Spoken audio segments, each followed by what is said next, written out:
The last time they played, it was I think it was around autumn time, so it wouldn't have been a very busy tourist period, but there were just queues out the door every morning, from all the people coming from around the world to see this little room, which is lovely. We knew that lots of people who had donated things to the museum were big fans of U2 and had things that they wanted to put on display, so we did a call out to fans around the world then for interesting bits of material, and gradually made this quite a small room into I suppose what might be a big U2 exhibition. For me personally, I'm quite interested in that very early period of the band and the Dublin scene in particular at the time. So when someone turned up with the sign from McGonagall's, where I managed to misspend quite a bit of my own youth, I was really excited.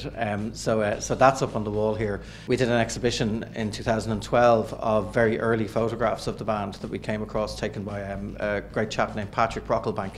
That exhibition had been really successful, and some of those photos are in this room as well. And I particularly love them because they're, all young bands start the same. They want to kind of conquer the world, and they can see that in their eyes. I suppose not all of them get to do it the way U2 did. But we didn't do anything as luxurious as travelling to Berlin to get an original Trabant. We found our one in a field in Longford, and it wouldn't fit into the museum, so we had to cut it in half. We had got in touch with a graffiti artist named Mazer, a really amazing graffiti artist from Dublin, who was a big fan of U2. He said, "Oh, can I do a spray job on it, a paint job on it?" And he did this beautiful job on the car that's really influenced by Achtung Baby and that album, and the artwork of the album, and then his own style as well. Part of the stage show as well for that tour, some of the lighting rig was created out of Trabants too, so the Trabby became really associated with the album and with the band around that time.